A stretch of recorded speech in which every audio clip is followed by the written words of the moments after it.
아버지, 우리가 이렇게 이 귀한 시간 함께 모여서 아버지 귀한 지혜를 얻고 지식을 얻을 수 있는 시간 주심에 감사드립니다. 우리가 이렇게 앉아 있는 이 시간만도 아버지 우리가 정말 능력이 없고 정말 세상에서 가장 낮은 자임에도 불구하고 하나님 귀한 기회를 주시고 아버지 자녀 삼아 주셔서 우리가 이렇게 기쁨으로 하루를 보냅니다. 이 시간들을 정말 최선을 다하여서 배우고 또 실천해서 이 세상의 많은 중독자들을 구할 수 있는 우리 다 모두가 될 수 있게 해 주시옵소서. 감사드리며 예수님 이름으로 기도드렸습니다. 아멘. 자, 오늘 어머 제 머리가 오늘 왜 이러나요? 얘기 좀 해주시지. 이 영상을 보니까 깜짝 놀랐네. 네, 이미지 관리 좀 하려고요. 제가 맨날 일하고 와가지고 맨날 막 상태가 안 좋아서 왔더니 오늘은 제가 예쁘게 좀 하고 오려고 노력했습니다. 자, 강의를 시작을 할게요. 오늘은 이제 19세기에 우리가 전주에 배웠던 게 신경증까지 배웠어요. 그래서 이제는 어떤 뭐 정신이 나간 어떤 뭐 매드 미친 사람들, 광인들 이렇게 불렀던 거를 신경증 환자라고 이제 타이틀을 바꿔서 의사들이 치료하려고 노력을 했다. 그런 얘기들을 했었어요. 왜 그랬냐? 이제 레이블링 된다고 말씀드렸어요. 우리가 광인이라고 혹은 수용소에 들어가거나 그런 보호소에 들어가면 혹시 저 사람의 자식들 혹은 그 형제들 전부 다 미친 사람 아니야? 라고 레이블링 된다고 말씀을 드렸죠. 그런 퇴행 이론이 발달하기 시작하면서 그 수용소에 한번 들어가면 그 집안은 박살나는 거예요, 이제. 그래서 그런 타이틀 말고 다른 타이틀 없을까? 그런 타이틀이 생기기 시작하니까 치료를 받으러 오지 않는 거예요. 이 중산층이. 그래서 개인 의사들이 자기 개원을 하면서 이렇게 할까요? 네. 이렇게 자기 개인 병원을 이렇게 개원을 하면서 신경증이라고 다시 바꿔 부르자. 그래서 신경증 환자라고 부르기 시작을 했고 그렇게 하니까 이제 중산층 환자들이 이제 병원 다시 가기 시작했어요. 근데 치료 방법에 있어서 어떤 게 발달했다 그랬죠? 우리 19세기에는 뇌 이제 현미경이 발달하기 시작하면서 뇌 해부를 하기 시작했다 말씀드렸어요. 그래서 세포를 관찰하는 것들이 시작이 됐고 실제 그 당시에서 관찰을 하면서 실제 증상 실제 병명도 많이 나왔다라고 했어요. 뇌 구조에 정말 이상으로 생기는 정신병, 매독, 성병인데, 그쵸? 성병인데 뇌 영양을 타겟을 맞춰서 어떤 문제가 생기니까 그게 정신병적 증상이 나타났다는 거. 그런 것들은 구조적인 문제로 정신병이 생길 수 있다. 이런 것들이 발견이 됐었어요. 그러면서 이게 어떤 신경적인 부분에 정말 문제가 있는 것일 수도 있고 정신적 문제가 있을 수도 있구나라는 게 구분이 되어가는 시점이라고 말씀드렸었어요. 그래서 신경증이냐 정신증이냐 그런 걸 고민한다고 얘기했죠. 근데 이제 신경증을 넘어가면서 신경증의 어떤 증상을 갖고 있는 사람만 치료하는 게 신경증인데 현대의학에서는 그 당시는 그냥 정신병의 모든 걸 신경증이라고 부르고 치료를 했다 했죠. 그래서 마지막에 그 신경증 중산층 부유층이 그 신경증 치료를 받기 위해 어떤 치료로 접근했다고 말씀드렸죠? 안 넘어가요.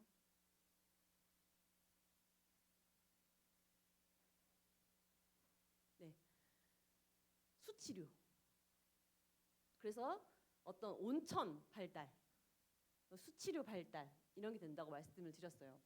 그래서 그 당시에 병원에 가면 신경증 병원, 정신병원이죠. 그 개원병원에 가면 어떤 부분이 힘든가요? 잠을 잘 못 잡니다. 머리가 깨질 것 같아요. 너무 괴로워요. 어떤 치료법을 다 써봤지만 안 낫습니다. 그래요. 그럼 제가 도와드려 볼게요. 오늘은 BC 온천수 치료 패키지로 치료를 시작하겠습니다. 이렇게 온천에 관련된 패키지로 치료를 하는 게 당시의 신경증 치료였습니다. 그래서 그림에 보면은 이제 도시 같은 경우는 온천을 할 수 있는 데가 없잖아요. 그래서 욕조를 갖다 놓고 거기 담궈 놓는 거예요. 그래서 어떤 물은 어디에 좋더라, 어떤 물은 어디에 좋더라. 왜 우리 지금도 온천수에 온천 하러 가면 여기 온천은 막 그렇게 관절염에 좋대. 여기 온천은 막 무슨 뭐 머릿결 뭐 이런 피부에 좋대 막 하잖아요. 자, 과학적 증거가 있을까요? 19세기부터 이어온 내용이에요. 그게 19세기부터 아무 효과 없어요. 그냥 따뜻하게 해주는 역할을 할 뿐인 거죠, 사실상. 그리고 실내에서 저렇게 온천수 치료하기 어려운 경우는 이렇게 욕조에다가 위에서 물을 붓는 그림 사파 있죠? 저런 치료를 했어요. 사람을 욕조 같은 데에다가 이렇게 세워놓고 위에서 물을 들이부어주는 그런 치료. 그리고 제가 지난번에 제가 넣은 사파가 없어졌어요라고 했는데 다음 거 넘겨 볼게요. 네, 요 그림이었어요. 네, 당시 19세기에 실제 수치료를 하는 모습인데요. 요 그림은 제가 본 적 있죠. 여기 통에다가 갖다 놓고 물을 이렇게 주는 거, 예, 통 빙글빙글 돌리는 거 막 보셨었죠, 같이? 예, 전전 시간에 제가 보여드렸어요. 그때 그게 19세기의 이 수치료의 발달이었고요. 그 다음에 중간에 보시면은 요거 영화에 나옵니다. 요 장면. 예, 실제 당시에 미시시피 주립병원에서 수치료하는 이 방식이 사진이에요. 환자를 다 혈액 빨개 먹여놓고 돌려놓은 다음에 예, 수압을 통해서 쏴주는 거예요. 간호사가. 예, 그때 얘기하셨죠. 목욕탕에서 물 쫙 내리면은 찬물 확 내려오는 거. 예, 그게 이제 여기서 발달한 거예요. 19세기. 뭔가 머리가 쫙 시원해지잖아. 뭔가 이렇게 뭐 흐름이 도는 것 같잖아. 네. 네. 정신 수양한다 하잖아요. 정신 수양. 그런 걸 이제 치료도 접근을 했다는 겁니다. 근데 요 장면이 요게 정신병원, 실제 주립병원에서 썼던 그 치료기예요. 치료기. 예? 근데 제가 숙제 내드렸던 영화에 이게 나와요. 이게 어떤 당시의 정신병원에서 치료 기법의 어떤 하나의 상징적인 거예요. 그 영화를 이제 아직 여기 계신 분도 안 보셨죠? 정신병원 얘기니까. 저게 굉장히 상징적으로 나오기 때문에 19세기 저게 있었던 거구나. 그리고 그 당시 영화에서 어떤 이 오버랩되는 모습들을 그리칠 수가 있어요. 저게 왜 나오는지에 대해서. 네. 지금 우리가 신경증과 그리고 그 수치료에 대한 연관성을 말씀을 드렸어요. 그리고 이제 실제 온천, 맨 끝에 있는 건 온천 하는 거예요. 온천. 네. 조금 외곽으로 빠지면 이제 온천 시설을 할 수 있으니까 도시 말고 저렇게 환자를 앉혀놓고 이렇게 한 칸씩. 네, 지금 이렇게 돌봐주고 있죠. 케어해주고 있어요. 이게 지금 정신병 환자들이에요, 다.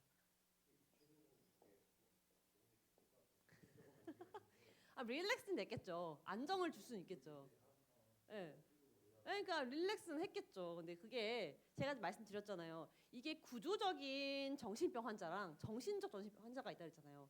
예를 들어서 매독 환자가 걸린 이 정신병적 증상을 갖고 있는 환자예요. 네? 뇌 구조적인 문제거든요. 그 자체가 뇌에 세균이 들어간 거니까. 그 환자가 온천한다고 나아질 수 있을까요? 근데 우울증이 있는 환자야. 네? 우울증, 화병이 있어. 그런 환자가 저런 치료를 받으면 조금은 도움이 될 수 있겠죠.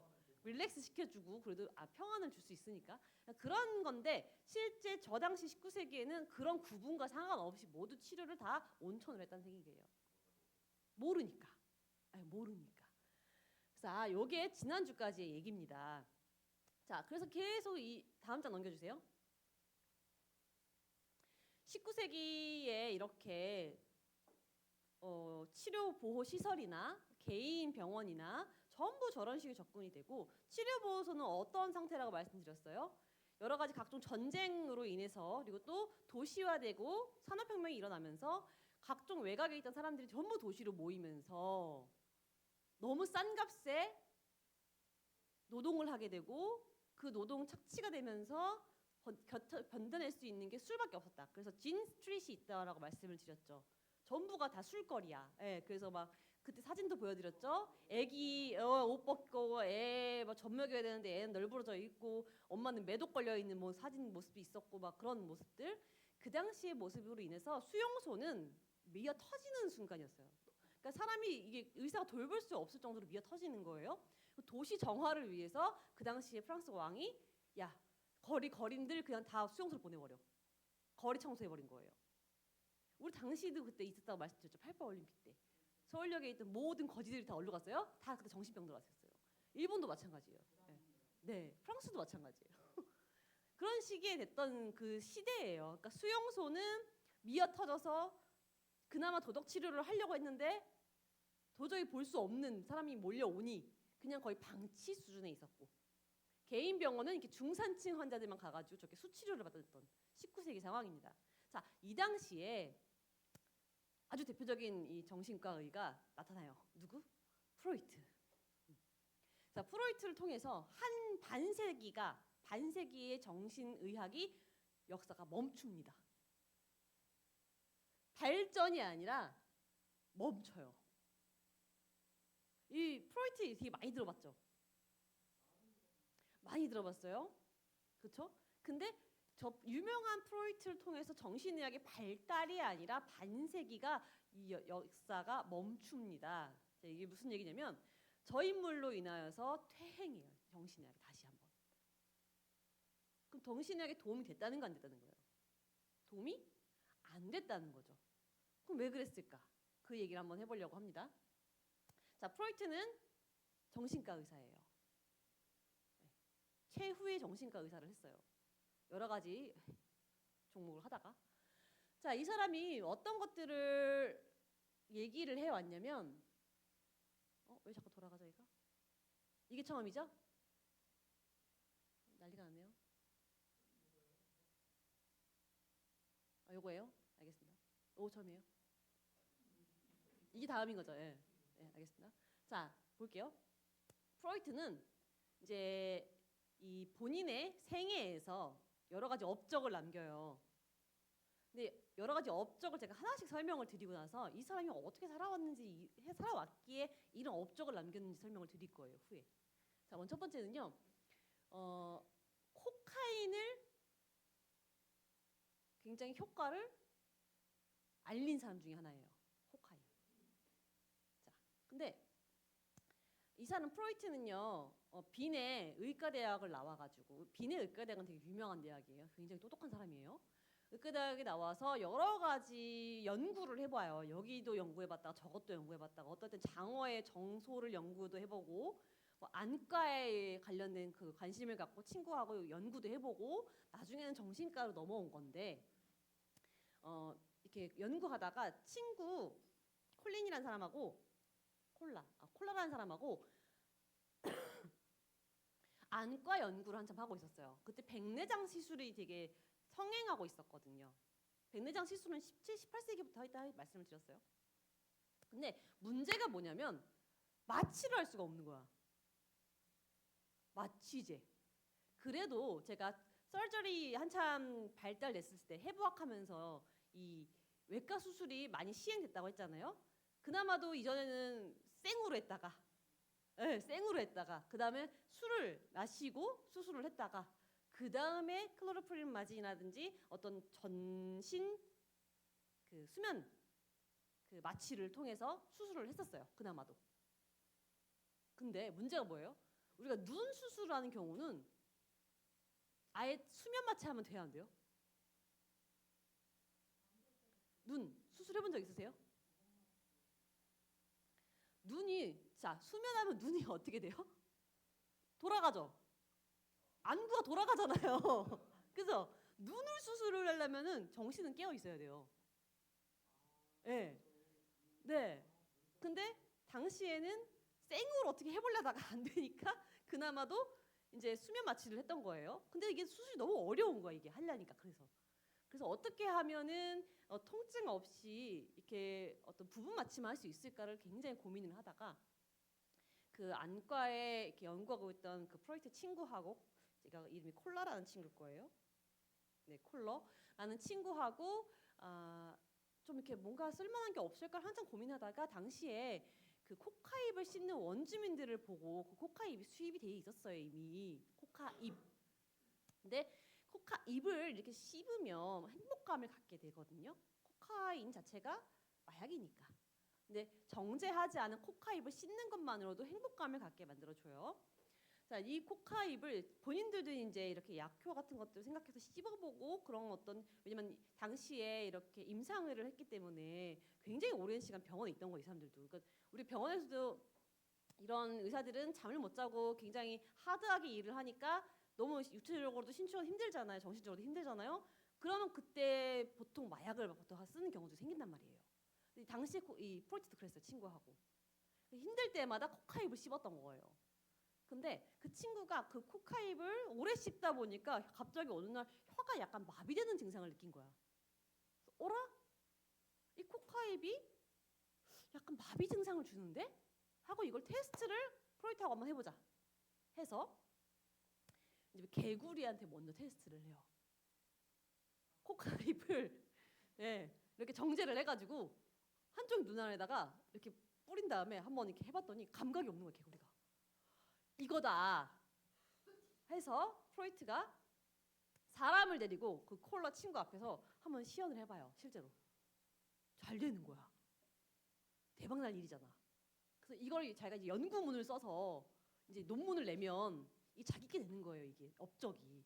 그리고 그 코카잎 추출된 그 성분을 팔 수가 있었겠죠. 근데 이 프로이트는요, 태생이 유태인이어서 굉장히 억압받는 사회에 있었어요. 유태인들이. 그 자기 명성 명예를 되게 추구했던 사람이라 그걸 자기가 하고 싶었는데 마침 그 결혼 예정이었던 와이프가, 아까 아직 와이프는 아니죠? 그 뭐라 그래요? 결혼 전에를 약혼녀. 약혼녀하고 이제 결혼 얘기를 하는데 마침 자기 연구하는 병원에 약혼녀가 찾아왔어요. 그래서 그 발표하는 논문을 막 뭔가를 이렇게 하기 직전에 와가지고는 그 시간이 너무 걸려버린 거예요. 발표를 못한 거야, 뭔가 할 것을. 그때 그 옆에서 봤던 콜러가 낼름 발표를 해버린 거예요. 뺏긴 거예요, 업적을. 그래서 그 친구가 코카인에 대한 내용들을 발표하면서 실제로 그 친구로 이름으로 이 북소마취로 코카인을 쓰게 된 사례가 생겼는데, 이 얘기를 왜 했냐면은 사실 시작은 프로이트였거든요. 근데 프로이트가 도대체 코카인하고 무슨 관련이 있냐? 코카인 중독자였어요. 프로이트는 밝혀진 최초의 코카인 중독자였습니다. 네. 그리고 본인으로 인하여서 이게 너무 좋잖아. 씹으니까 행복감을 주고 힘들지도 않아. 막 각성이 돼. 우리가 힘들면 그런 걸 먹죠. 바카스. 네. 바카스 고카페인 음료 이런 거 먹잖아요. 그러니까 당시는 그냥 본인도 그런 수준에 씹었던 건데 이게 너무 괜찮으니까 주변에 친구한테 다 이렇게 알려주고 뿌려준 거예요. 그 중에 친구 하나가 코카인 중독으로 죽었습니다. 네. 네. 본인도 중독이었어요, 이게. 그러면서 자기 끊게 돼요. 아, 이거 아니 위험하구나. 그래서 프로이트가 의학적 접근을 했지만 사실 본인도 프로이트는 이제 이 코카인 중독이었다는 거. 네. 그거 하나 넘겨보고 다음 거 넘어가 볼게요. 그 다음에 두 번째 업적은 히스테리아예요. 히스테리아. 우리 히스테리 계속 나오죠. 네, 자궁. 이제 잊혀지지가 않아. 네, 히스테리아 자궁. 자, 보면요. 제가 지금 이거 페이지 이거 설명하기 전에 쉽게 설명을 싹 드린 다음에 이 페이지 볼 거예요. 히스테리아를 당시에 히스테리아가 워낙 성행을 했던 게 나치 전쟁이 있었잖아요. 그때 유태인이 엄청 억압을 많이 했었죠. 그리고 나중에는 유태인들을 풀어줘요. 그래서 경계도 다 풀어주고 다닐 수 있게끔 했는데 이 유태인 소속이었던 중산층 그 사람들이 법관이나 어떤 뭐 무슨 여러 가지 이렇게 무역하는 상이라든지 그런 돈을 많이 벌 수 있는 사람들의 직업을 갖게 됐어요. 그러면서 중산층 여자들, 유태인 출신인데 중산층 여자들은 일반 유태인이 아닌 일반 중산층 여자처럼 살고 싶었던 거야. 근데 그 당시 중산층들이 아까 건강, 정신 이상으로 인해서 막 온천 가고 막 그런 나 있잖아요. 그런 걸 따라가고 싶고 뭔가 해보고 싶은 거 그런 유행을. 그러면서 여자들이 히스테리 부린다는 말 이게 많이 들어봤잖아요. 히스테리가 뭔가 병적인 증세가 어떤 원인 없이 짜증이 나고 바가지 긁는 걸 얘기하잖아요. 그런 여자들을 히스테리라고 했어요. 그러니까 쓸데없이 집에 아무것도 안 하고 가만히 있는 여자들이 히스테리에 걸리는 거예요. 그래서 실제로 그 당시에 이 히스테리아 걸린 여자들은 하층민이 없었습니다. 전부 중산층 이상. 그 여자들이 히스테리아라고 병명을 달리고 오는 거예요. 그래서 프로이트가 이 히스테리아에 나 고쳐보겠다.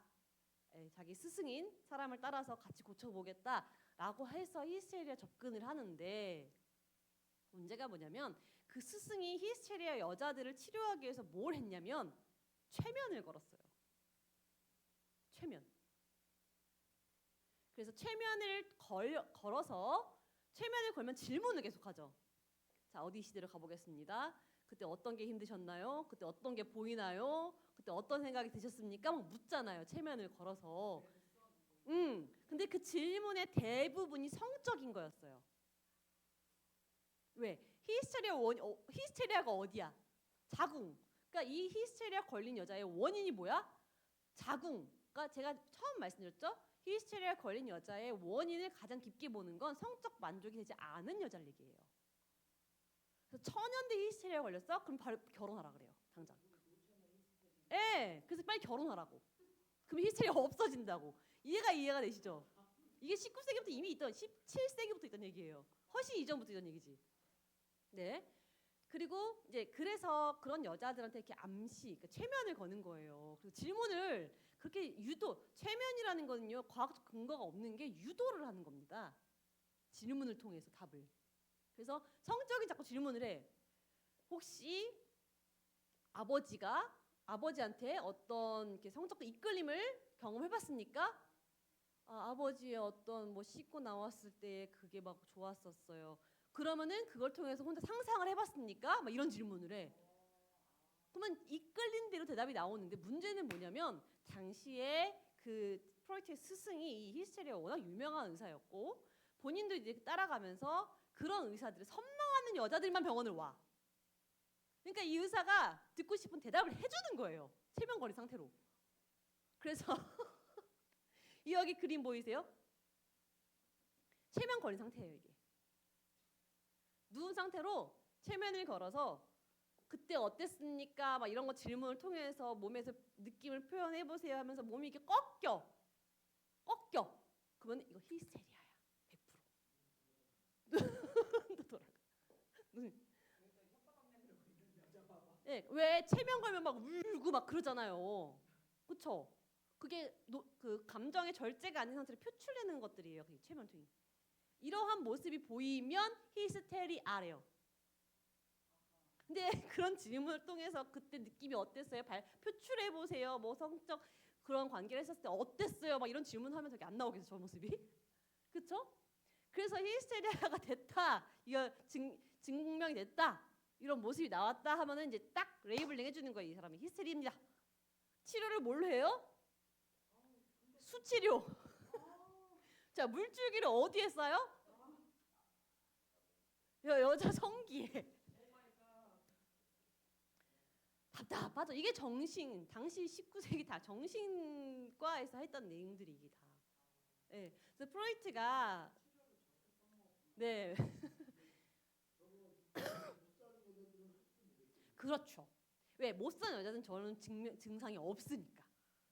히스테리가 없어요. 애초에.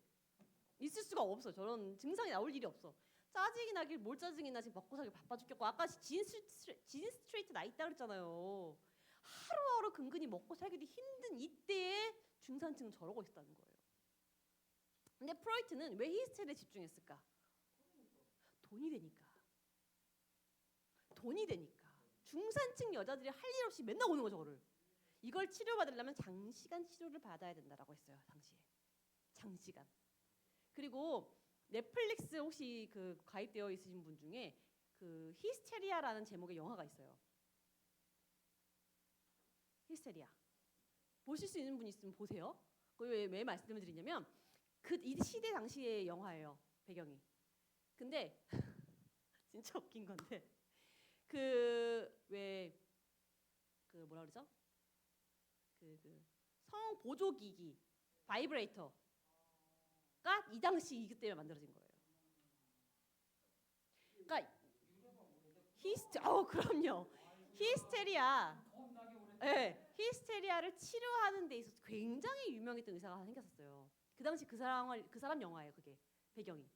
근데 그 사람이 이 명예를 갖고 돈을 많이 얻어야 됐던 상황이어서 이런 환자들이 오면 손으로 다 자유행위를 해준 거예요. 그게 치료 방법이라고, 여자를. 근데 나중에 손에 마비가 와. 남자가 의사가 손에 마비가 와서 지금 집에서 쫓겨나게 생긴 거야. 결혼을 이렇게 되게 유명한 의사 집안에 결혼을 해야 되는데 손에 마비가 오면 더 이상 어떻게 치료를 해? 그래서 이 사람이 생각하고 고민한 게 바이브레이터를 만든 겁니다. 그래서 그 치료 기기였어요. 그게 당시에. 뭐, 네. 그 치료 기기로 썼던 거예요. 그게 바이브레이터가 당시에 이 히스테리아를 치료하기 위한. 네, 그런 역사적인 게 다 있는 겁니다. 그래서 당시에 히스테리아가 그만큼 성행을 했고 사실은 있지 않는 그 히스테리아는요 정신병도 아니고요 있는 증상 병명도 아니에요 사실은. 그냥 심틈이에요. 심틈. 그냥 어떤 뭐 보여지는 그냥 뭐라 그러겠어요 이거를. 치료제가 없는데. 예. 근데 이게 엄청 성행을 했다는 거죠. 왜? 돈이 되니까 의사들이. 예. 그래서 중산층 여자들이 거기 한 번 갔다 오면은 병원에 한 번 갔다 오면은 기분이 너무 좋아서 막 집에서 잘해. 그 남편 열심히 다니라고. 돈 누가 내줘? 남편이. 돈 잘 버는 남편이 중산층이니까. 그래서 여기 굉장히 성행했던 게 프로이트 여기에 꽂혀 있었다는 거. 네. 다음 넘어가 볼게요.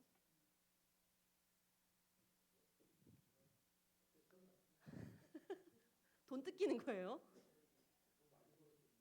그렇죠. 자, 그다음에 사람을 이렇게 보면서 정신과에 집중을 하면서 프로이트가 사람에 대해서 연구를 해보는 거예요. 대체 왜 이런 여러 가지 정신병적 문제가 생길까요? 인간에 대한 고찰을 해보는 겁니다. 자, 그때 이제 가장 유명한 의식, 전의식, 무의식이 있다. 프로이트가 인류 최초로 무의식이라는 단어를 써요. 인간의 세계에, 정신적 세계에는 무의식이 있다. 물론 이전 세대에도 무의식이라는 비슷한 그 단어를 사용해서 어떤 그런 세계가 인간의 어떤 정신 세계에 있지 않을까라고 했지만 무의식이라는 단어를 처음 쓴 거는 바로 프로이트입니다. 무의식 들어본 적 있으시죠? 내 무의식 속에 어디가 뭐가 있던 것 같아. 막 이런 얘기 하잖아요. 그 무의식이라는 단어를 처음 만든 게 프로이트예요. 그럼 이게 뭐냐? 그리고 이 사람이 얘기했던 것 중에 자, 이드, 초자 이런 말을 한 적이 있어요. 우리가 정신 세계에 정신을 분석을 해보고 싶은 거예요. 왜? 과학적 접근이 된 적이 한 번도 없잖아. 그렇죠? 해부학을 통해서 뇌를 잘라보긴 했지만 안 나오잖아 답이. 그러니까 정신을 잘라보자 라고 접근을 해본 거예요. 그래서 정신 분석이라는 단어를 만들기 시작합니다. 내가 정신을 분석해 보겠어. 그렇죠. 정신 분석을 해보자. 난 과학적 접근을 할 거야. 그래서 논문을 쓰고 싶었던 거예요. 이거를 돈이 좀 들려고. 예, 제일 중요한 의사들은 다 돈이거든요. 이게 다. 그래서 분석을 해봤더니 자기 생각엔 이거야. 자, 요게요 굉장히 유명한 프로이트 이론의 빙산의 일각입니다. 이게 보시면은요 물 속에 보여지는 빙산의 일각이 의식 세계, 현재 보여지는 의식 세계고요. 보여지지 않는 것은 이만큼 빙산이 있는 거다. 이 한 사람의 의식이 실제로는 내재되어 있는 게 더 많다, 숨겨져 있는 게 더 많은 거다라고 얘기를 하는 겁니다. 예를 들어서 지금 우리가 이렇게 보여지는 표면상의 모습들이 있죠. 대화하고 보여지는 성격. 이게 본인의 전부라고 말할 수 없잖아요. 남에게 보여주지 않는 모습들. 그게 더 크다라고 보는 거예요. 인간은. 그래서 보여지는 것은 의식 세계고요. 보이지 않는 스스로만 알고 있는 건 전의식과 무의식인데 본인만 혼자 알고 있는 건 전의식 단계고 본인도 몰라. 그게 무의식 상태예요. 자, 제 말을 믿으시면 안 돼요. 이거 프로이트 이론이에요. 자, 보이세요. 이게 말했잖아. 사기꾼은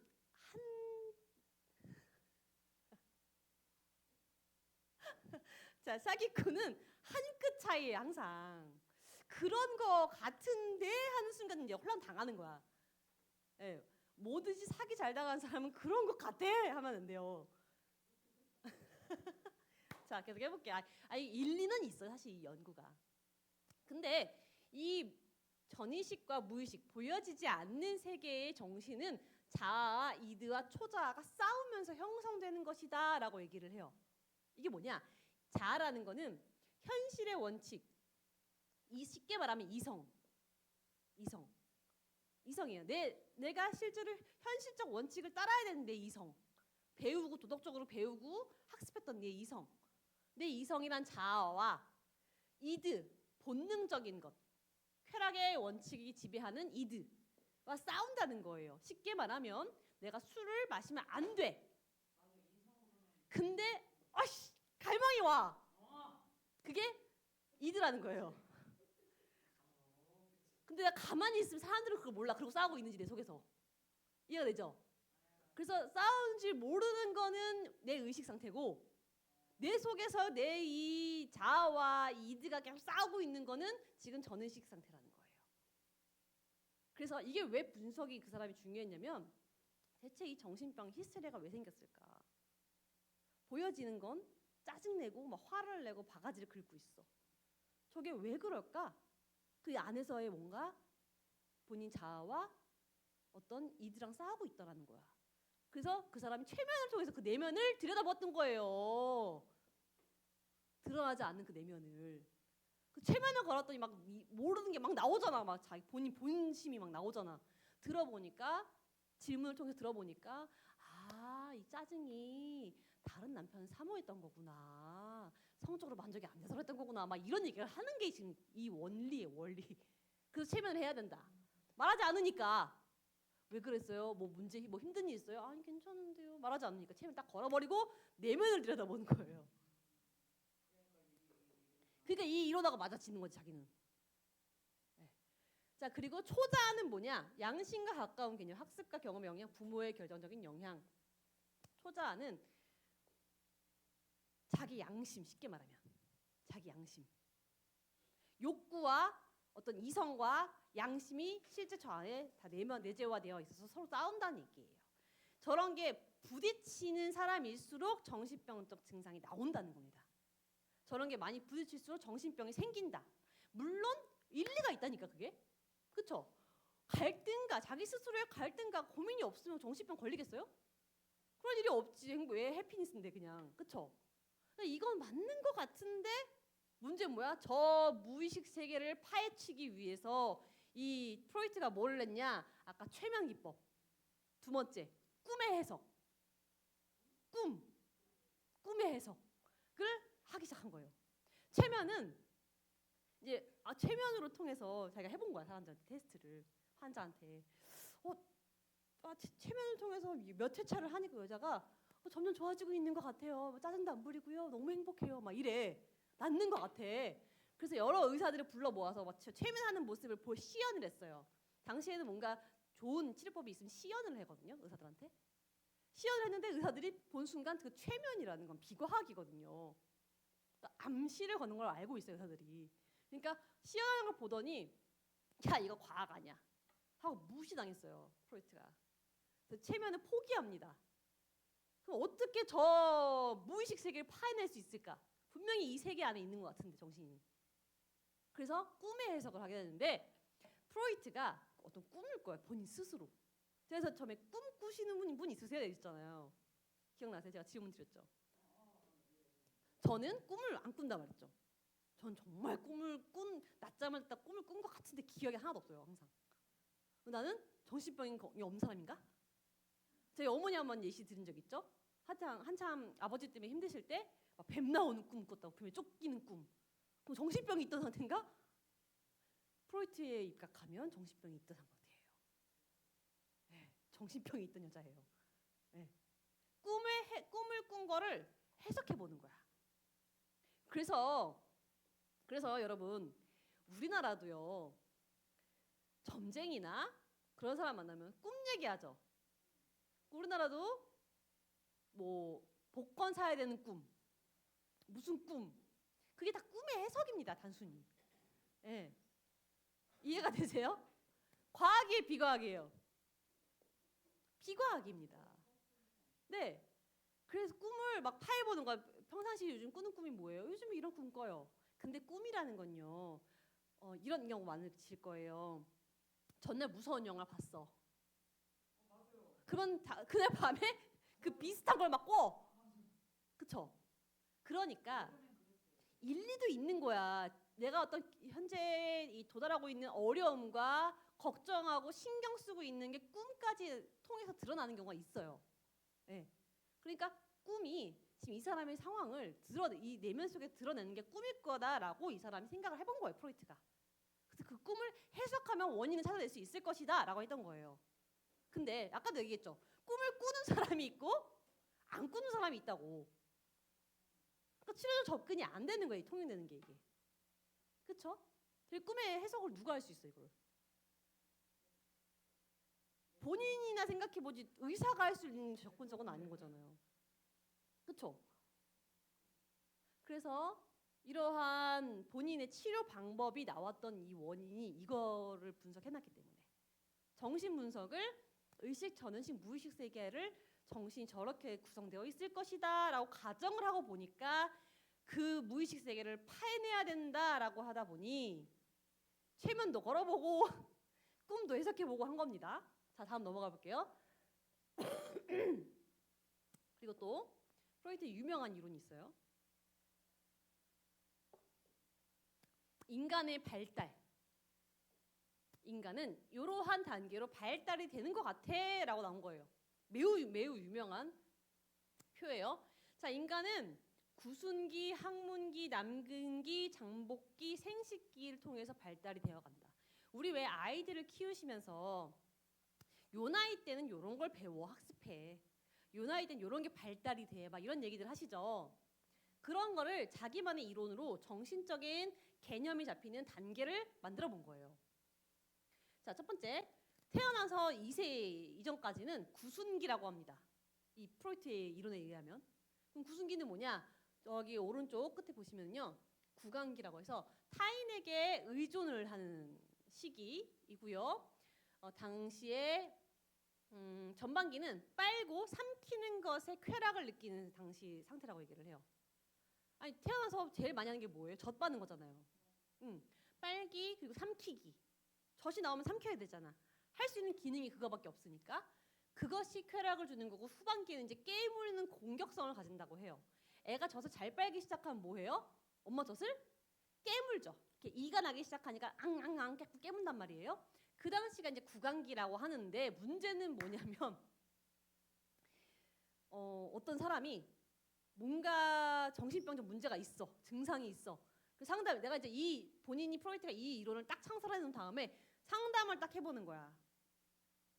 얘기를 들어봐. 막 요즘에 다 누구든 죽이고 싶고 막 힘들대. 막 공격적인 성향이 드러나. 딱 질문을 해요. 혹시 어렸을 때 어머니 젖을 깨물어 본 적 있습니까? 기억이 안 나는데. 분명히 깨물었을 거예요. 왜요? 인간은 구순기 때 후반기에 이 깨무는 어떤 역할들을 많이 하고 엄마를 괴롭혔으면 당시에 이 공격성이 드러나서 나중에 커서 저 당시의 모습을 공격성으로 드러낸다고 생각한 거예요. 그렇게 얘기 들어보니까 그런 것 같아. 깨문 것 같아. 엄마한테 물어보러 갈게요. 안 깨문 애기가 있냐고. 안 깨무는 사람이 있냐고. 애기가 없어요. 다 깨물어요. 네. 이가 나면 당연히 간질간질하기 때문에 물고 있는 것을 깨물기 마련인 거예요, 인간이. 그러니까 네, 쓰레기 맨날 씹어먹고 다 씹어서 다 없애잖아요. 막 이빨 날 때 근질근질하니까 그게 당연한 거예요, 수순이. 그렇지. 젖병 먹이는 사람은 모를 수 있겠죠. 그리고 아니, 너무 웃겨. 이 이름 볼 때마다 너무 웃겨. 그러니까 이제 제가 프로이트 이론이 유명해지고 나서 이렇게 이런 문제점들을 드러내기 시작하는 것도 설명해드리니까 너무 쉽게 이해하실 수 있는 것이 이 상황을. 그리고 당시 구강기에 문제가 생기면 양가 감정을 겪는다고 해요. 6개월 이후에 부모한테 불만과 애정. 그러니까 엄마만 찾는데, 6개월쯤 됐을 때 엄마 껌딱지라고 하잖아요. 잠잘 때도 아빠가 주면 계속 짜증내고 엄마가 아마 딱 바로 자잖아. 엄마 냄새를 통해서. 근데 또 엄마한테 짜증을 내 자꾸. 양가 감정이 생긴다라고 해요. 그래서 이때 발달이 잘 못 된 애들은 양가 감정을 통해서 불만과 애정의 어떤 왔다 갔다 하는 수동적 성격이나 공격적 성격을 계속 왔다 갔다 간다는 얘기인 거예요. 그러니까 이게 무슨 얘기냐면 이때 발달때 잘 못했으면 그런 문제가 생긴다는 거야. 나중에 커서 성인이 됐을 때. 그 다음에 학문기는 2세에서 4세는 학문기라고 표현을 하는데 처음으로 외부 세계를 통해서 통제를 경험하게 돼요. 배설과 양육자의 배변 훈련을 겪게 되거든. 그러니까 2세 이전까지는 뭐 하면 안 돼, 뭐 하면 안 돼라고 한 적이 없어. 그냥 태어난 그 자체로 본인이 하고 싶은 대로 케어가 됐어요. 근데 이제 2세가 되면서부터 뭐야? 배설의 문제를 경험하면서 화장실을 기저귀 하고 화장실을 가야 되고 기저귀에서도 떼야 되고 이런 어떤 제한을 받기 시작하는 게 이제 이 학문기라고 얘기하는 거예요. 그리고 배변 활동을 하면서 스스로 쾌감을 느낄 수 있는 시기라고 얘기를 해요. 그러니까 이전까지는 누가 다 해줘야 됐던 건데 자기 인생 처음으로 스스로 뭔가를 배출하고 할 수 있는 능력이 생긴 걸 이 학문기라고 얘기합니다. 먹는 건 누가 먹여주잖아. 싸는 건 지 스스로 싸야 되잖아. 예. 그래서 이 당시에 고착이 되면 고집이 세고 인색하고 복종적이어진다. 그래서 이 배변 훈련을 잘 못 받은 애들 중에 커서 잘못되면 고집이 세지고 혹은 반대로 너무 복종적이어지는 애가 생긴다는 거예요. 기저귀 떼버릴 거야! 막 이렇게 강압적으로 하거나 예? 화장실 가는데 뭐 아직도 오줌도 못 가려! 막 이러고 이렇게 가르쳤던 부모 밑에 자랐다면 복종적인 사람이 된다는 게 커서. 이제 정신병자 사람이면서 저는요 스스로 할 수 있는 게 없고요. 매번 누가 얘기하지 않으면 안 하려고 해요. 혹시 한 3살 때쯤에 기저귀 뗄 때 어머니가 강하게 압박을 하셨나요? 어머니 저 맨날 혼나면 살았어요. 아유 맨날 혼나면 사는 사람이 어떻게 복종적일 수가 없겠어. 안 그래요? 그러니까 이렇게 정해놨다는 거예요. 남근기 4세에서 6세 학령기 전기 그러니까 이제 학교로 가기 전에 남근기라고 얘기하는데 이때가 굉장히 중요한 시기래요. 프로이트는 표현 봐. 남근기래. 남근기. 자, 슈퍼에고가 이제 막 생길 때 막 나올 때인데 거세 불안과 남근 선망이 나타난다. 성기의 어떤 선망이 나타나는 거예요. 엘렉트라 콤플렉스와 오이디푸스 콤플렉스가 나타나는 시기라고 얘기를 하는데 이게 무슨 얘기냐면 남자애들은 왜 아들하고 딸 다 있으시잖아요. 그렇죠? 그렇죠? 아들 딸 다 있죠? 자 보세요. 아들은 누구 편이에요? 엄마 편이죠.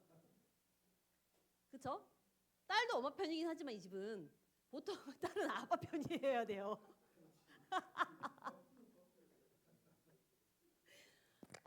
보통 집은 남자아이는 엄마 편을 들어줘요. 그리고 딸은 보통 아빠 편을 들어줍니다. 다 엄마 편인 거죠. 보통 우리 삶이 그래 왔으니까 예. 이 얘기를 하는 거예요. 그러니까 우리가 그냥 일상적으로 얘기해도 보통 그렇잖아라고 얘기하잖아요. 그거를 자기 스스로 분석을 해보니까 이렇다는 거예요. 이런 원인 때문에 그렇대. 뭐? 남자의 이 남근기 때는 성기에 갈망이 있다 했잖아요. 당시에. 그러니까 성적으로 이제 왜 학교 가기 전에 남자아이들 보면은 이런 얘기 많이 해요. 엄마 아빠랑 목욕했는데 아빠는 막 털이 나 있는데 나는 없어. 뭐 아빠 거는 막 이렇게 그때 나는 뭐 없어. 막 이런 얘기를 그냥 하는 때가 남근기 때예요, 애들이. 그러니까 외형이 남자랑 여자랑 다르게 생겼네. 왜 쟤는 없어? 이렇게 얘기하는 때 그때가 남근기였거든요. 애들 시기가. 그때 남자가 어머니를 사랑하고 아버지를 경쟁자로 여기는 컴플렉스가 오이디푸스라고 얘기해요. 이게 문제가 있어요, 없어요? 남자아이가 어머니를 사랑하고 아버지를 경쟁자로 여긴다. 간혹 이런 경우 있어요. 애들 중에 엄마가 남자아이를 너무 챙기고 사랑해줄 때는 아빠 저리가 내 거야, 엄마 내 거야, 나 엄마랑 결혼할 거야 한 경우 있어요. 그쵸? 본 적 있으시죠? 근데 그게 문제 있는 게 아니거든요. 그 당시 애착인 거예요, 단순히. 근데 그것을 어머니를 성적으로 여겨서 하는 거 아니란 말이에요. 그쵸? 어떤 성적인 어떤 대상으로 보고 엄마를 사랑하는 게 아니거든요. 근데 프로이트는 그렇다라고 얘기하는 거예요. 남근기니까 성적으로 갈망이 있는 시기라고 해요. 그 당시를. 자 봐봐. 이제 쭉 이 사람의 학론을 들어보니까 지가 어려서 뭐 있던 거 아니야? 이 얘기 나오죠. 그 뒤에 제가 그 얘기를 해드릴 거예요. 프로이트의 생애를. 그래서 그 뒤에 프로이트의 생애를 얘기해 드릴 거예요. 네. 그럼요. 아유, 그러니까 핸드폰을 보여주면 안 되는 거야. 자, 이 당시에 고착이 되면 여자는 난잡하고 경박한 기질을 갖는데요. 잘못된 애착을 가지면. 남자는 경솔하고 과장된 사람이 됐는데 남근기에 성공하면 충성심, 효도, 헌신, 사랑과 같은 감정을 표현할 수 있다. 그러니까 남근기 때 저거를 잘 발달시켜 놓으면 성공시킬 수 있지만 저때 문제가 저 나이 때에 어떤 정신적이든지 여러 가지 문제가 생겼을 때라면은 저런 오이디푸스 컴플렉스나 여자 같은 경우는 엘렉트라 컴플렉스가 생길 수 있다라는 겁니다. 웃기죠? 네, 골 때립니다. 잠복기 초중학교 때 사회성 인지 발달되는데 리비도가 각 부위에 분포돼 있다. 리비도라는 거는 성적 충동이에요. 쉽게 말하면 강한 성적 어떤 쾌감을 갖는 것. 그게 시기. 운동이나 동성 친구에 관심을 더 많이 갖는 시기, 자아와 초자가 강해지는 시기다. 뭐 블라블라블라. 나머지는 그렇게 중요하지 않아요. 그러니까 요러하게 구분을 해놓은 거예요. 그래서 자 정신적인 문제가 왔어. 막 힘들대. 죽고 싶대. 그럼 이제 물어보는 거야. 과거에 힘들었던 데가 있으세요? 제가 생각해봤더니 엄마한테 제가 초등학교 때 막 이런 것 때문에 혼나고 맨날 그랬어요. 초등학교 때 시기면 어디야? 잠복기네. 그 당시에 어떤 게 있으셨습니까? 막 그때 엄마랑 뭐 이게 안 돼서 맨날 그랬었어요. 뭐 집에서 맨날 뭐 어쩌셨어요? 자, 그러면 잠복기에서는 이러한 기인데 이런 삶을 살아야 되는데 본인이 그때 잘못돼서 문제가 있던 겁니다. 그래요? 그럼 어떻게 났습니까? 최면을 들어가. 자, 잠복기로 들어갑니다. 그때 엄마를 떠올려 보세요. 엄마한테 엄마 이렇게 하지 마세요. 저 너무 힘들었다. 얘기하세요. 엄마한테. 최면 기억나세요? 최면 영상에 이런 거 기억나세요? 가끔 방송에 최면 나오면요. 자, 그때로 돌아갑니다. 그때 엄마한테 가볼게요. 자, 엄마 얼굴 기억나세요? 떠올라집니까? 자, 엄마 보고 얘기하세요. 그때 죄송했다고 잘못했다고 얘기 그때서 하세요. 뭐 울면서 막 엄마 죄송했어요. 제가 막 내 선 딱 하면서 어떠세요? 그렇지. 예. 예. 그러니까 이게 이거를 근거로 하는 거예요. 자, 그때로 돌아갑니다.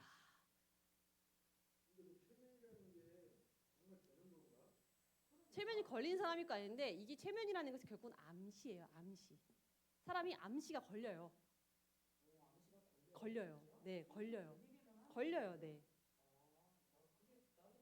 걸립니다. 근데 걸리는 사람과 안 걸린 사람이 있죠. 암시가 걸리는 사람과 안 걸리는 사람이 있어요. 그러니까 이제 이런 걸 통해서 이러한 바탕을 두고 최면이나 이런 요법을 했던 거예요. 넘어가 볼게요. 네. 자, 그래서 이 지금 제가 프로이트의 가장 유명한 몇 가지 것들 학문들을 갖고 온 겁니다. 지금까지 쭉 들어보니까 어때요?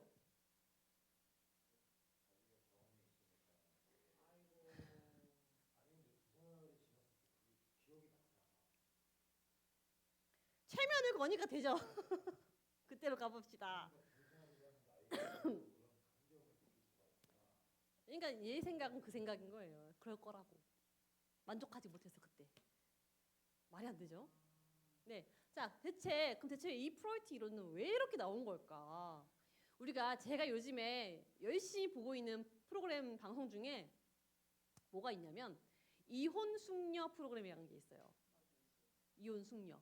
그러니까 두 부부가 서장훈이 나오는 프로그램이 그 부부가 나와가지고 자기들의 이 문제에 대해서 얘기를 하고 이혼 처음에 이혼을 하려고 할 때 그 숙려하는 기간들이 있잖아요. 그것처럼 똑같이 하는 프로그램이에요. 그래서 상담을 해주고 뭐가 문제인지 해결을 도와주려고 하는 프로그램인데, 자, 그 이혼 숙려 프로그램 보면 뭔 생각이 드냐면 남편이 막 와이프 힘들게 하고 와이프도 반대로 남편한테 힘들게 해서 둘이 맨날 싸우고 서로 비방하고 막 그래 막 그런 가족이 나와. 그럼 보다 보면 제일 먼저 나오는 말이 야, 저 사람 대체 어떤 삶을 살았길래 저런 말을 하고 살까? 자기 사랑하는 와이프도 저런 얘기를 할까? 어떤 삶을 살았길래 대체 어떤 부모 밑에 살았길래 이게 제일 먼저 나와요. 사람이라는 게. 보는 사람 입장에서. 자, 보세요. 지금 여러분들도 프로이트의 이론들 제가 막 설명해 줬어요. 처음 나오는 말이 뭐예요? 대체 프로이트는 어떤 삶을 살았길래 저런 생각을 갖게 됐을까? 나오는 말이 나오죠. 자, 프로이트는 앞에 이 PPT 같아요? 프로이트는 훗날 자기 어린 시절에 대해 회상을 하면서 자기 2살이 좀 지났을 때 어머니의 몸을 보고 강하게 마음이 끌렸대요. 근데 여러분 왜 그랬는지 알 수 있어요. 제가 이제 아직 페이퍼로 설명 안 드렸거든요. 여자 조카를 성적 관심의 대상으로 삼았으며 어머니의 사랑을 놓고 서로 다투었던 남동생이 죽었을 때 도리어 기쁨을 느꼈대 자기는. 어머니로부터 편의 수준의 사랑을 받고 성장했는데 그의 아버지는 어머니에게 자기보다 아들에게 더 정신이 팔려 있다고 화를 내기도 했대요. 그러니까 그 엄마가 남편보다 이 프로이트도 사랑해 준 거죠. 그렇죠? 왜 이런 생각을 갖게 됐을까 이 사람이? 어땠을 것 같아요? 상상해 보자고요. 대체 왜 저런 가족상이 됐을까? 가족 개판이죠 지금 쉽게 말하면.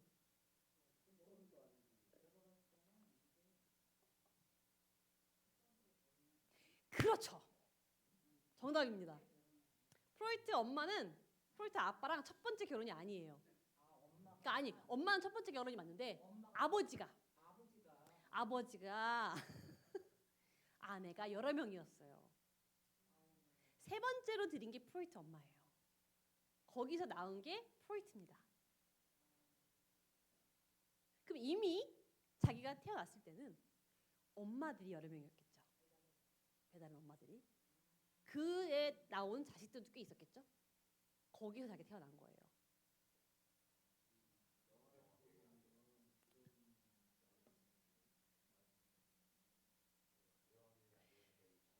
그렇죠. 본인이 일단 가정 환경이 좋지가 않았어. 네, 그리고 전쟁통에 뭐 나치즘에 뭐 난리 났던 시대예요. 그래서 유태인이 억압받았던 시대야. 유태인 집안이라 했잖아요. 그런 시대적으로 집안 가정 환경도 그랬고 성장해서도 성공에 되게 목말랐던 사람이라 했잖아요. 그러한 사람이 자기를 어떻게 하면 성공을 할까 연구하는 그 과정에 있던 모든 이론들이 이게. 자, 그럼 자세하게 보자고요. 이 프로이트에 대해서. 자, 첫 번째 페이지 한번 볼게요. 프로이트 생애와 업적입니다. 자, 프로이트 등장했던 시대는 첫 번째 페이지의 첫 번째 문단 자연과학에 의해 주도되던 시대입니다. 의학 분야만큼 물질주의적 설명이 강조되는 분야는 없던 때이다.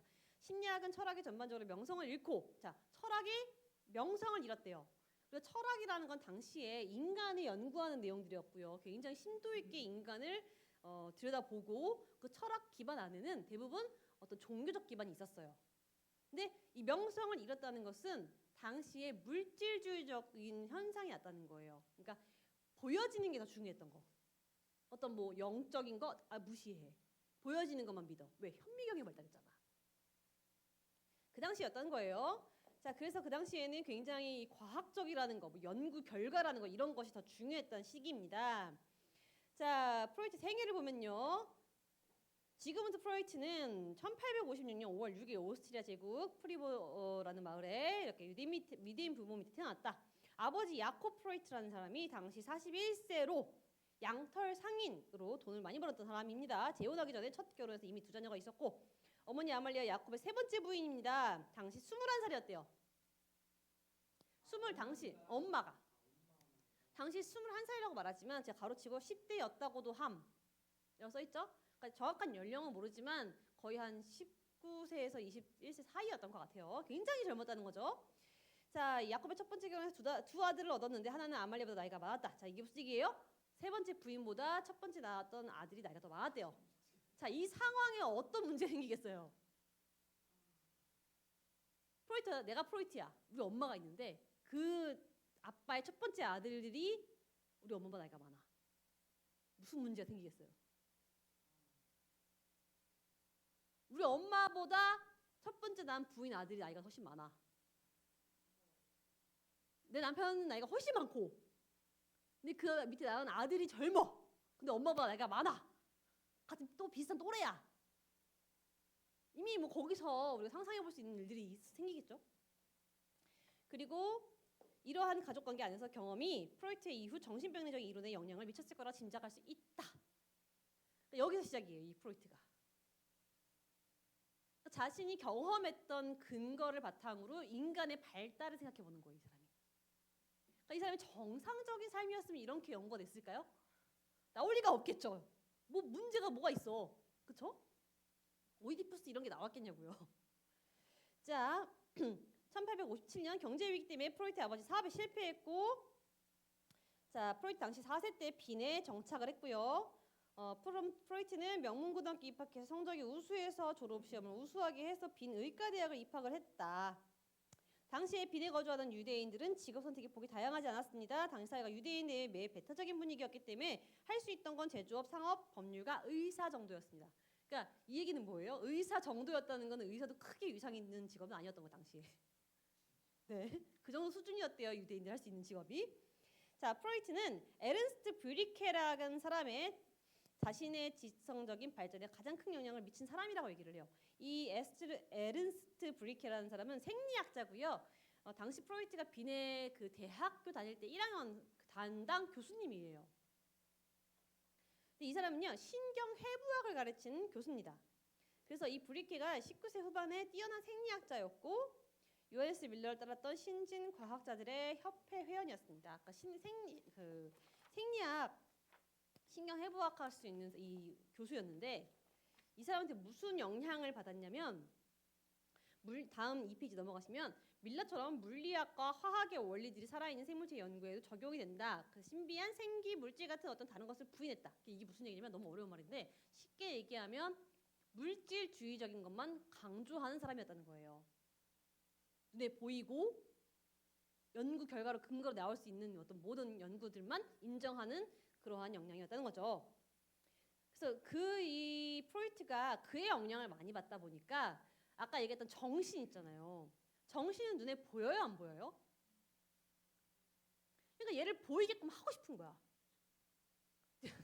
아니, 보이지 않으니까. 보이지 않으면 당시에는 뭐 쳐주지도 않는 거야. 물질주의적이니까. 그래서 이 정신 세계를 어떻게 하면 이 물질주의적으로 보이게 할 수 있을까라고 해서 정신 분석이라는 단어를 썼다는 거예요.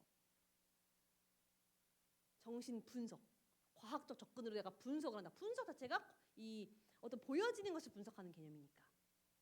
그런 단어가 나온 이유가 이 영향을 받았기 때문이라는 겁니다. 당시 의과대학에서 학생으로 6년간 혹은 8년이라고도 얘기하는 경우 있어요. 6에서 8년 정도 시간을 보내면서 굉장히 오랜 시간 연구를 했는데 첫 번째는 장어의 생식기 세포에 관련된 논문을 썼어요. 그러니까 처음에 이 사람이 집중했던 건 장어였어요. 장어, 생식기. 네. 그러다가 얼마간 브리케 연구소에서 실험 연구를 하다가 학문적 커리어를 쌓는데 생계가 유지하기 힘들겠다. 장어 생식기 그거 알아봐서 무슨 생계가 유지되겠어요. 그 논문 쓴다고. 그래서 다른 걸로 좀 생각을 해봐야겠다. 환자를 치료하는 것에 별 관심이 없던 브리케의 조언에 따라 신경과 의사로 개업을 해요. 그래서 그러니까 이게 무슨 얘기예요? 학교에서 장어 연구만 하던 사람이 이거 돈 안 되겠구나 하는 순간 병원을 차렸대. 사람을 대하는 병원. 그러니까 제대로 된 사람이 아니에요. 이거 이 6년에서 8년이라는 그 대학에 있던 것 자체가 여러 가지 학과를 계속 옮겼기 때문에 졸업을 못한 거예요, 얘가. 네. 계속 방황만 한 거야. 난 어떻게 하면 돈을 벌 수 있을까? 안 되니까 결국은 그 교수의 추천을 통해서 개업을 했는데 마이네르트 정신의학 연구소에 자리를 얻게 되고 거기서 임상 정신의학을 처음 접하게 된다. 자, 마이네르트는요. 초기 연구 다음 문단 넘어가면 1885년 프로이트는 마이네르트 연구소에서 신경병리학 파트의 개건 강사로 지원했습니다. 그러니까 자기 병원도 있고 여기 신경병리 파트의 개건 강사로도 일을 하게 됐어요. 브리케와 마이네르트 및 노트나겔의 추천에 힘입어 자리를 얻게 되면서 의학 분야의 성공의 길을 열리는데 자 1884년 프로이트는 코카인의 마취 효과 실험에서 그 효과에 대한 예비 보고서를 출판했다. 아까 얘기 드렸죠. 코카인. 당시에 여기 마이네르트 연구소에서 임상을 하기 시작한 사람을 대하기 시작하면서 어떻게 하면은 이 병원에서 사람을 치료하는데 도움될 수 있을까 연구하다가 안과 쪽까지 가다가 결국엔 코카인을 통하여서 마취제를 발견하게 됐는데 결국은 본인의 이름으로 이 마취제가 나오진 않았죠. 그 친구의 이름으로 나왔다고 말씀드렸어요. 그래서 여기서 그 친구 콜라 이 문제예요. 카를 콜러라고 하는데 이 콜러라는 친구한테 뺏겼어요 성과를. 그러면서 40대 될 때까지도 이 콜러를 비방을 합니다. 쫓아다니면서 비방을 해요. 하지만 통하지 않죠. 네, 논문 누가 먼저 썼어? 친구가 썼거든. 하여튼 그랬습니다. 자, 그래서 이런 연구를 하다가 밑에 마지막 문단에 신경학에서의 프로이트 연구는 볼게요. 마지막 문단 2페이지 밑에요. 신경학에서의 프로이트 연구는 히스테리아와 체면에 관한 정신병적 연구와 연관이 된다. 자, 이젠 체면으로 넘어갑니다. 히스테리아 넘어가요. 의학의 심리학적 측면에 관한 그의 관심은 파리로 연구하러 갔던 1886년에 시작이 됐어요. 중간에 프로이트는 당대 매우 유명하게 된 샤르코. 자, 샤르코 굉장히 유명하신 분이에요. 체면에 있어서 굉장히 유명하신 분이고 히스테리아에 있어서 굉장히 유명하신 분이 샤르코. 이 샤르코를 따라서 이 히스테리아를 굉장히 깊게 연구합니다. 지금 2페이지 계속 하고 있어요. 샤르코 밑에 공부했는데 샤르코는 당시 정신의학 이론과는 반대되는 입장을 견지했다. 예를 들어 당시 의사들 대부분이 상상이라 생각했던 히스테리아 증상. 당시 의사들은 히스테리아 증상이 상상이라고 얘기를 했대요. 지금에 따르면 그게 맞죠. 근데 이 샤르코는 그걸 반대했대요. 아니야, 상상 아니야. 이거 분명히 있는 증상이야. 뭔가 분명히 원인이 있어. 혼자서만 그런 건데 프로이트가 그 사람을 따라간 거예요. 당대 의사들은 다 무시하고. 그래서 여자들만 이거를 증상을 지켜보니까 여자들만 해당된다고 생각했던 전통적인 견해에 반해서 남자도 생길 수 있겠다 라고 생각을 했대요. 근데 무엇보다 중요한 것은 체면 상태를 유도함으로 히스테리 증상과 똑같은 증상을 유발할 수 있다는 것이었고, 샤르코는 히스테리아가 기본적으로 신경계통이 약해 생긴다는 견해였지만 그 증상이 운동마비, 진전, 감각마비, 심적 기법에 의해 생기거나 없어질 수 있다는 사실을 보였다. 이게 무슨 얘기냐면, 자, 히스테리아가 걸리면 신체적 증상 동반한다는 얘기예요. 신체적 증상은 동반을 하더라는 건데, 이게 히스테리아가 없는 사람들이 나오고 있는 사람들 그 증상이 나온다는 거야. 나중에 알고 보니까.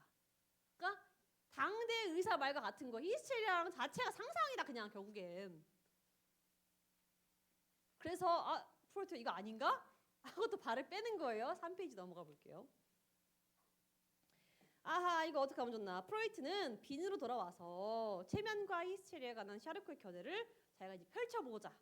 그러니까 빈이 그 당시에 의과로 굉장히 유명한 동네였기 때문에 샤르코한테 배웠던 거를 나와서 내가 이제 그때 호카인 한 것처럼 이제 이 히스테리아라는 거 가지고 유명해지고 싶었던 거예요. 그래서 빈에 와가지고 샤르코한테 배웠던 히스테리아와의 체면에 관련된 거를 이제 막 얘기를 했더니 그 마이네르트, 그 유명했던 마이네르트가 체면에 반대하고 남성 히스테리아는 없다 해서 당시에 빈 의사 사회로부터 더 위축되었습니다. 이 프로이트가.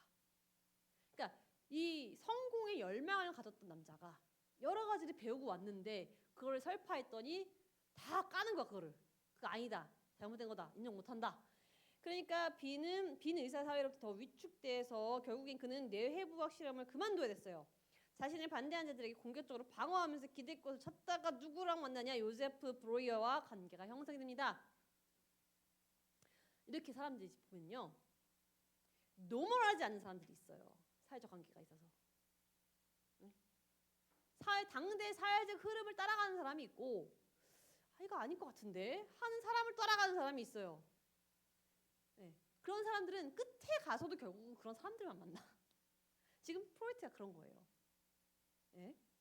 그래서 이 브로이어는요, 그래도 빈의 저명한 가정의 의사예요. 그리고 유태인 사회에서 폭넓게 사람들과 관계했던 사람입니다. 그러니까 동네에서 가정의로 되게 유명한 사람인데 유태인 사람들과 대부분 관계하고 있는 사람. 아까 프로이트가 유태인이라 그랬죠. 유태인 서로 굉장히 관계가 돈독한 거 아시죠? 서로 끌어주고 밀어주고 하는 관계들이거든요. 유태인들끼리. 왜 한국 사람들이 외국에 가서 있으면 한국 사람 도와주려고 하죠. 뭐 그런 게 되게 심한 게 유태인이에요. 그러니까 이 프로이트 너무 불쌍한 거야. 그래서 이 브로이어가 이 프로이트를 도와주려고 합니다. 그래서 3정신분석에 이르기까지 거기 문단인데요. 브로이어는 성공한 개업으로 프로이트가 자리 잡기 때까지 재정적인 지원을 해주고 일거리를 제공해줘요. 근데 이 브로이어는요, 어떤 일을 했냐면 거기 1880년 브로이어는 안나라는 가명의 젊은 여성을 치료한 적이 있는데 전형적인 히스테리 증상을 보인 여자래요. 그러니까 브로이어도 뭐한 사람이에요? 히스테리 치료하는 사람. 근데 결국은 그 프로이트 말을 듣고 쟤 나랑 같은 과네? 하고 또 프로이트를 자기가 좀 도와주려고. 나도 같은 생각이었어. 샤르코랑 같은 생각이야. 하는 사람이 브로이였던 거예요. 결국에는 자기 생각과 비슷한 사람들만 계속 만나는 겁니다. 그러니까 자기 생각이 맞다고 생각이 들겠지. 그쵸? 자기 생각을 이렇게 네 생각 맞아. 나도 그렇게 생각했어. 하는 사람만 만나니까 자꾸. 그래서 이런 치료를 해봤더니 낫더라. 낫는 것 같더라 하면서 그 중간에 이로부터 프로이트는 신경증의 원인이 심리적인 데 있으면 숨어있는 기억을 되살려 눌려있는 감정을 풀어주면 치료될 것이라 생각해서 정신분석이라는 치료 기법을 만들게 됐다. 그러니까 무슨 얘기냐면 아까 얘기했던 무의식 세계. 최면을 통해서 최면을 하면 말했잖아요. 풀어지는 감정이라고. 내가 이성으로 잡고 있던 감정이 아니라 최면을 하면 나도 모르게 막 울고 소리 지르고 와하하 웃고 자 웃으세요 하면 갑자기 막 웃잖아. 최면하면. 그러한 것이 억압되어 있던 그 상태를 풀어주는 것, 즉 그 풀어주는 역할이 정화해 준다라고 얘기를 해요. 그 정화의 작용을 하면 정신건강이 맑아지는 거 나중에. 그래서 왜 웃음 치료도 그런 겁니다. 그 중에 하나예요. 네. 네, 웃음 치료. 막 웃으면 도파민이 나와요. 막 웃으세요. 막 그러면 뭔가 풀려난 거 막 털어진 것 같고 막 기분이 가뿐한 것 같고 하루 행복할 것 같고 실제로 뇌를 속이는 거라고 하잖아요. 그 자체를 기쁜 일이 아닌데 내가 웃으면 도파민이 나온다. 뇌를 속인다. 근데 그것도요. 조금 더 연구를 요즘 하고 있는 게 뭐냐면 눈물을 흘릴 때도요. 연기를 하기 위해 흘리는 눈물과 실제 정말 슬퍼서 나온 눈물의 이 성분이 다르다고 얘기를 해요. 네, 그러니까 뇌를 속이긴 하겠지만 그게 사실상 오래 가겠냐고요. 말이 안 되는 거죠. 자, 이래서 프로이트가 여러 사람을 만나면서 자꾸 자기랑 비슷한 사람들만 만나는 거예요. 그러다가 한 페이지 맨 밑에 1895년 브로이어와 프로이트는 히스테리아에 관한 연구 출판을 해요. 책을. 우리가 맞다. 치료한 거 맞다. 환자들의 증상이 과거에 고통스러운 사건과 그로 인해 감정적인 직면을 할 수 없었기 때문에 당시의 눌린 기억을 이렇게 고쳐주면 된다라고 했지만 결국 히스테리아 환자들은 숨겨진 기억에 의해 병에 걸리고 약해진 마음의 자아의 방어 과정이라는 것이 신경증이 병리에 관한 것을 생각했지만 실은 그게 정답이 아니었지요. 그리고 여기서 나왔던 단어가 유명한 단어가 억압이라는 거, 방어기제라는 거, 무의식이라는 게 나왔다는 거예요. 이런 연구를 하면서 임상을 하면서 왜 우리 방어기제가 어떤 걸까요? 방어기제. 방어기제. 투사라는 것 같아요. 투사. 방어기제의 투사. 이 프로이트가 만든 이론들이에요. 투사. 내가 우울한데 겉으로 드러내지 않고 너 우울한 일 있어? 내가 너 우울한 것 같아. 계속 같이 지내는 사람한테 너가 우울해서 나도 같이 느껴지는 것 같아 라고 투사하는 거예요. 남한테 내가 똑같은 감정을 내 스스로는 느끼지 못하면서 그걸 투사라고 해요. 그게 방어기제라고 표현합니다. 방어기제는 실제 있어요. 네, 있어요. 근데 이게 아까 얘기했던 최면을 통해서 억압된 감정이라고 표현하는 거예요. 그게. 그러니까 뭔가 그런 것 같은데 하는데 다 이상해. 결론이. 그러니까 그러한 임상을 했으니까 증상을 보고 있잖아요. 실제로 지금. 표현이 되고 있잖아. 그런 것 같은데 이걸 자꾸 다른 결론을 맺는 거예요. 이 프로이트가. 그래서 프로이트는 이렇게 살아가고 있었습니다. 자, 4페이지 넘어가시면요. 최면이 안 통하는 거예요. 이제는. 시대적 상황에서 최면을 아무도 안 믿어줘. 그러니까 이제 프로이트는 무슨 생각을 했냐면 1895년에 자유현상을 개발합니다. 자유현상. 이제 재우지 말고 맨정신에 한번 해보자. 맨정신에. 그래서 자발적으로 떠오르는 생각들이 의식적인 내용보다는 억압된 내용들을 드러낼 수 있게 한번 해보자. 자유현상을 하는데 이게 무슨 얘기냐면 자, 우리 유주사님 술을 먹고 싶을 때 한번 상황을 얘기해보세요. 떠오르는 모든 단어들 다 얘기해보세요. 네, 술을 막 너무 먹고 싶을 때의 그 감정과 드는 생각들을 그냥 감추지 말고 다 떠오르는 단어 다 던져보세요. 짜증나.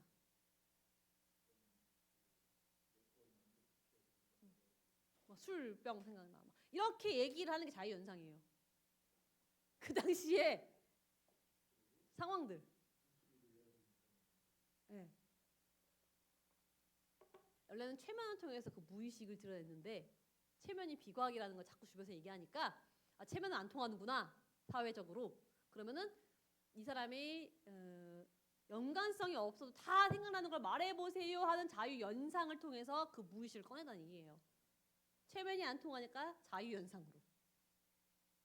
사람이 말을 하다 보면 자기가 생각했던 것들이 나오게 될 거 아니에요, 사실은.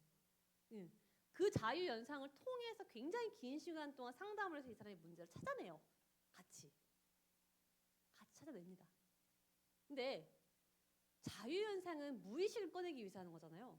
근데 우리 김대웅 목사님 상담 받아보신 분들은 그냥 문제가 뭡니까? 문제는 이거예요.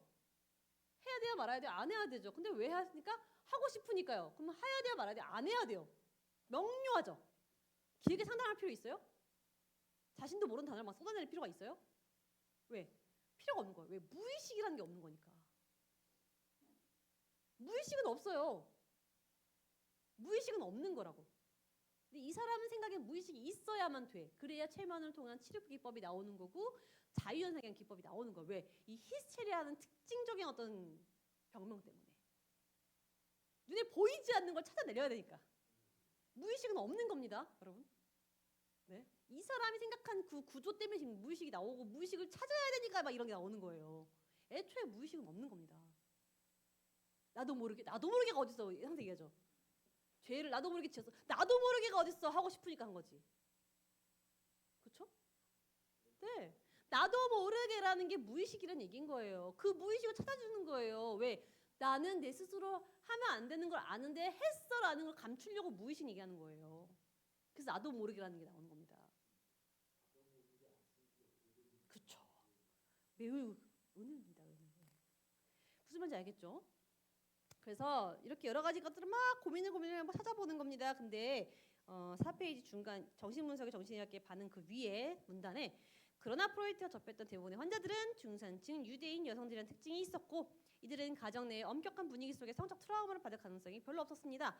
결국 프로이트는 1897년 이후 여성 환자의 신경증의 근원이 성적 트라우마를 실제로 경험했다기보다는 어린 시절의 근친상간에 대한 환상과 억압된 성적 욕구 때문에 히스테리아가 생겼다라고 얘기했다는 거예요.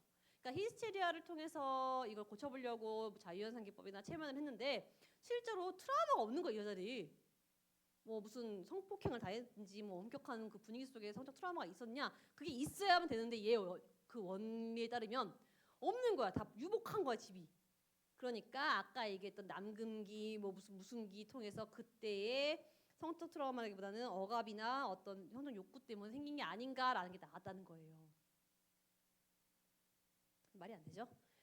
자, 그래서 야 이걸 어떻게 하면 좋냐? 5페이지 넘어가 보실게요. 5페이지. 책은 제가 드린 교환은 다 나중에 읽어보세요. 5페이지 넘어가시면 두 번째 문단에 정신분석이 일반인들과 정신의학계에 큰 반향을 불러일으키면서 정신의학계 안에서 논쟁이 일어납니다. 첫 번째, 정신질환의 모든 원인이 성으로 귀결되는 환원주의라는 거. 자, 지금 제가 오늘 프로이트에 대한 이론을 제가 설명을 드리면서 모든 게 다 어디에 귀결돼요? 성적인 문제. 네. 그러니까 그게 문제라는 거예요. 다른 의사들과도 충동되는 게 야, 네 모든 이론이 결국 성적으로 귀결되잖아. 그러니까 이게 문제가 있다. 반대파였던 라이만 의사가 프로이트 고분고분하고 쉽게 암시에 걸려드는 젊은 여자 환자들에게만 치료를 받으러 오는 거예요. 젊고 고분고분한 여자들만 자꾸 치료해 프로이트가. 그걸로 임상 결과를 증명해. 그러니까 암시를 당하는 거죠, 여자들이. 프로이트가 유명하니까 그 사람이 하고 싶은 말만 얘기해 주는 거예요. 이건 문제가 있다. 두 번째 쟁점은 정신의학의 중심이 정신병에서 신경증으로 옮아가는 경향에 대한 반감과 우려였습니다. 정신분석에 반대했던 사람들 중에 많은 사람들이 수용소에 기반을 둔 의학자들이었어요. 이들은 정신질환이란 정신병을 의미하며 수용소나 전문기관 치료를 받아야 되는데 정신의학의 방향이 정신분석 쪽으로 치우친다면 수용소에서 일상생활의 문제인 신경증 방향을 전환하는 의미가 생긴다. 이게 무슨 얘기예요? 보세요. 수용소에 매독 환자가 있어. 이 사람 그러니까 정신병이라는 게 다 신경증. 지금 프로이트가 얘기하는 신경증에 관련된 질병이어서 전부 정신 분석을 해야 돼? 그럼 매독 환자는 어떻게 정신 분석할 건데? 뇌 구조적인 문제잖아요, 지금 이게. 뭐 자유현상이나 최면을 통해서 나을 수 있는 거예요, 이게? 약을 먹지 않으면 안 난다잖아, 이거는. 매독은. 그쵸? 그럼 대체 네 말대로, 프로이트 네 말대로 다 자유현상하고 체면을 걸고 해서 나아야 되는 게 정신병이라고 하면 수용소는 왜 있어? 수용소에 정신분석을 어떻게 해? 애초에 치료가 안 되는 건데 이런 문제가 생겼다는 겁니다. 자, 그 다음에 이런 두 가지 쟁점이 있었지만 그럼에도 불구하고 이 프로이트의 정신분석은요 굉장히 성공하게 돼요. 성공. 왜 그랬을까? 왜 그랬을까? 다음 6페이지 넘어가시면요.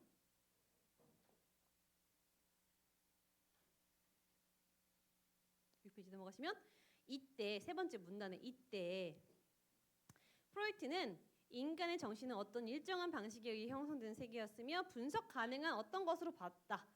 그의 이론이 이렇게 발전된 것은 프로이트의 망의 구축이라고 본다. 자, 19세기에서 20세기의 이 프로이트의 정신 분석은요. 제가 아까 처음 설명드렸던 것처럼 당시 정신의학을 멈추거나 혹은 퇴보시켰다고 말씀을 드렸어요. 그러니까 발전이 하나도 없는 상태를 만들었다는 거예요. 그만큼은 정신의학에 굉장히 영향이 크게 미쳤어요. 정신분석은. 왜 그랬을까? 첫 번째, 프로이트가 자신의 추종자들에게 강한 암시력을 발휘했거나 그들이 서로 자신들의 이론이 옳다고 암시를 걸었다는 보는 견해가 있다. 왜? 프로이트가 그들에게 환자를 나눠주었거나 경제적 이득을 보는 견해가 있다는 거죠. 제가 계속 얘기했죠. 당시에는 이 경제 발전이 굉장히 빠르게 일어났었어요. 산업혁명 때문에. 그러니까 돈을 많이 벌어야만 되고 성공을 해내야 돼. 당시 산업혁명 때 굉장히 부자된 사람들이 많았어요. 록펠러라든지. 네. 유명한 사람들은 다 그 당시 사람들이에요. 그러니까 그러한 문화적인 환경 속에서 내가 의사로서 성공을 하려면 하니까 그 추종자를 따르게 되면 돈이 들어오는 거야. 서로 내가 돈이 되려면 믿어줘야 돼 그거를. 서로 추종자가 되는 거죠. 그리고 서로 그게 맞다 자꾸 암시하게 되는 거야. 그러지 않았을까. 그만큼 이 정신분석은 굉장히 많이 퍼졌거든요. 두 번째는 당시 유럽 사회에서 이전까지 격리되어 살았던 유태인들이 격리 정책이 해제되면서 도시로 이주하게 되고 고등교육을 받지 못한 자유전문직에서 진출하게 되니까 유태인 사회가 번성하게 됐습니다. 그래서 비유태인 여성처럼 되고자 열망했던 중산층 젊은 유태인 여성들이 자기도 어떤 멋있는 중산층 여자처럼 살아보고 싶어서 이런 집단들이 많은 그 정신분석을 그 치료를 받으려고 온 게 아닐까. 그러니까 환자들이 그만큼 많이 모인 게 아닐까. 사회적 환경이. 세 번째는 제1차 세계대전 영향이 지대했다는 의견도 있습니다. 당시 프로이트가 1920년 이후 주장한 에로스나 타나토스라는 어떤 이론들이 당시 전쟁의 불합리성과 잔인함을 목격했던 사람에게 호소성이 있을 수도 있다. 그래서 전쟁 후 모든 치료 현장에 정신 분석이 휘몰아쳤습니다. 그러니까 상담을 하죠. 왜? 여러분 보세요. 우리나라에도요. 국가적 재난이 있을 때가 있었어요. 언제? IMF는 너무 같고요. 최근 들어 코로나 또 사건들 뭐 있죠? 비행기 추락 사건 또 산불도 그렇고 또 그러니까 대표적인 게 뭐였냐면요. 아니요. 대표적인 게 뭐였냐면 이태원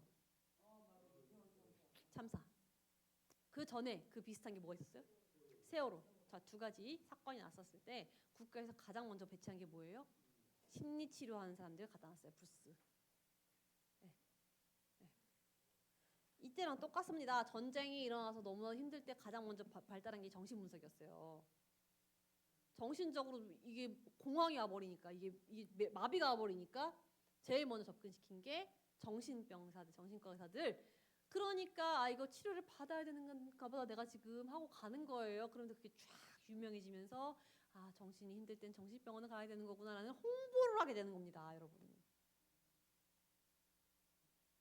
그래서 정신분석이 유명해지지 않았을까? 자, 마지막으로 이 시기의 수용소 정신의학은 한계에 부딪혔어요. 아까 얘기했죠? 수용소에 사람이 너무 많이 몰리다 보니까 야 이거 아무것도 못 고치겠으니까 고칠 방법이 없어 하니까 정신분석을 한번 넣어보자.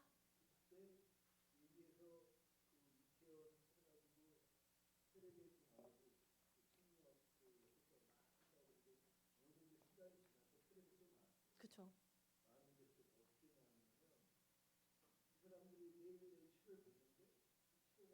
그렇죠. 나왔어요. 네, 맞아요. 뭐 의미가 있겠어요, 사실은. 네, 현상은 다 그런 거고. 뇌정신 치료해봐야 뭐 의미가 있어 지금. 잃은 거 다 잃은 건데, 그렇죠? 자, 그래서 이러한 여러 가지 원인들로 정신 분석은 정말 신천지가 돼요. 7페이지 넘어가 보실게요. 아주 위대하게 미국으로 지금 이 유태인들이 억압을 받으면서 나중에 미국으로 다 이주를 하거든요. 그래서 이 프로이트가 미국으로 갑니다. 자, 미국으로 갔더니 정신의학이 발달이 잘 안 돼 있어. 그러니까 새로운 문물이 막 들어와. 그때 정신분석이 넘어간 거예요. 근데 미국이 이 정신분석은 미국에서 굉장히 유명해진 거거든요. 사실은요. 본인이 있던 빈 회사 사회에서는 무시받았잖아요. 체면 뭐야? 뭐 히스테리아 상상 아니냐? 뭐 말이 되냐? 왜? 그래도 정신의학의 뿌리가 이렇게 깊었기 때문에. 근데 미국은 그게 없는 거예요. 그러니까 정신과 의사들이 내가 돈이 좀 되려면 뭐가 타이틀이 있어야 돼. 좋은 뭔가 기법이 있어야 돼. 하니까 정신분석을 받아들인 겁니다. 근데 이 미국이 그만큼 정신분석이 유명할 수 있었던 기법이 있어요. 그게 뭐냐면, 자, 정신분석을 의사들만 쓸 수 있게끔 해놨어요. 그리고 이 정신분석을 할 수 있으려면은 대학에서 수행을 3년 이상 했어야 돼. 그러니까 그런 수련을 굉장히 길게 한다는 건 굉장히 어려운 걸 뭔가 연구한다는 거잖아요. 수련 나중에는 3년까지 만들어요. 수련 기간을. 그러니까 정신 분석하려면 그만한 수련을 해야 돼. 장난이 아니네. 그리고 독점이에요. 그리고 이 협회에 가입하지 않으면 이걸 할 수가 없어. 그러니까 협회가 막 주별로 생겨. 그러니까 체인이 되는 거야. 체인이 되면서 자기 의사들만 써먹을 수 있는 기득권을 가져. 그 의사들만 이 정신분석을 쓸 수가 있으니까 금방 빠르게 퍼지고 모든 정신과 의사가 이거 하려고 그래요. 왜? 돈이 되니까. 왜? 정신분석은요. 치료 기간이 굉장히 깁니다. 회차별로 굉장히 많이 와서 받아야 되기 때문에 돈을 많이 벌 수 있었어요. 그러니까 정신과 의사들이 이 기득권을 아껴서 안 낳겠어. 더 자신이 분명히 알고 있을 거야. 이게 말이 안 된다는 걸. 근데 너무 써먹기 좋게끔 돼 있잖아. 하니까 밀어낸 거 이걸로 하자. 우리 이겨내자. 이걸로 우리 미국을 부활시키자. 정신의학을 해서 퍼진 겁니다. 당시 정말 어마어마한 문제가 생겼는데 그만큼 퍼졌는데 중간에 1930년 말경에 정신분석이 정신의학의 핵심을 차지하게 되면서 1953년 미국 정신분석협회 회원의 82%가 동시에 미국 정신의학협회 회원이었대요. 그러니까 정신의는 미국 정신분석협회에 가입한 사람이 82%였대요. 그러니까 미국의 정신과 의사는 전부 다 정신분석 한다는 얘기하시면 돼요. 이렇게 되니 이게 나라가 정신분석만 하고 앉았는 거예요, 다들. 그래서 왜 20세기 미국 영화를 보시면요. 사회인인데 한 명씩 자기 담당 그러니까 정신과 의사가 있어. 그래서 조금 안 좋으면은 나 담당 선생님 만나러 가야 돼. 퇴근하고 담당 선생님 만나가지고 소파에 앉아갖고 그 담당이랑 얘기하다가 담배 피면서 얘기하다가 오늘 이랬던 것 같아요. 저랬던 것 같아요. 다음 주 또 올게요 하고 가. 그런 장면들이 영화에 상당히 많이 나와요. 그 당시가 이때입니다. 담당 전문의가 굉장히 많은 시기. 예, 그때 정신분석하는 걸 다. 회차를 굉장히 많이 가져가야 되니까 한 주 한 번씩 계속 가야 되는 거 이거를. 그때 유명했던 겁니다. 자, 이제 이렇게 여러 가지 상황 속에서 굉장히 유명해졌지만 결국은 쇠퇴를 해요. 왜 쇠퇴를 했을까? 자, 첫 번째 에드워드 쇼터 책에 나온 사람의 얘기인데 모든 과학은 사이비 과학이 가하는 단련 과정을 거쳐야 한다. 화학은 연금술이라는 족쇄를 떨쳐냈어야 했고요. 뇌과학은 골상학과 단절을 했어야 했어요. 제가 뇌과학의 가장 문제가 뭐라고 했어요? 골상학이라고 했잖아요. 뼈 머리 생긴 모양에 따라 막 어디 증상이 있는 거 아니냐. 그 비과학이라고 했죠. 두상의 어떤 관상 이거 다 비과학이라 했죠. 그런 걸 떨쳐내야만 했고 심리학과 정신의학에 있어서는 비과학인 이 정신분석을 떨쳐내야만 했다. 그러니까 정신분석이 비과학이라는 얘기인 거예요. 그러니까 모든 과학의 발전은 이 비과학과 떨쳐내는 과정이 꼭 필요해져야 비로소 정제된 과학이 나온다 이 얘기죠. 그러니까 이 사람 얘기는 결국은 정신분석은 비과학이었다는 거죠.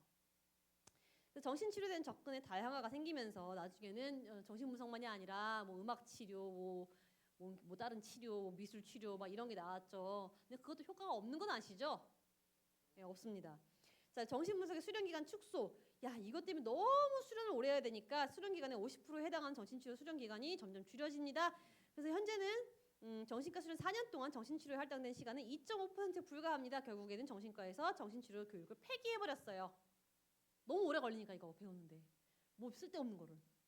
그리고 환자 계층인 구조가 확대되었습니다. 돈을 많이 벌기 시작하니까 중산층만이 아니라 일반 사람들도 흑인들도 라틴계도 다 정신적인 문제를 치료받기 위해서 오니까 그 사람들한테 안 통하는 거예요, 정신분석이.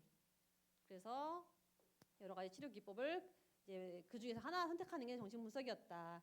그리고 치료된 불신, 제일 중요하죠. 치료된 불신입니다. 세태화가는 정신분석이 더 큰 타격을 줬던 게 1982년 의사로서 우울증 환자였던 라파엘 오셰로프가 사립병원 체스넌 러찌를 대상으로 소송을 걸었어요. 그러니까 이 사람이 정신병이 있었는데 의사였던 거예요.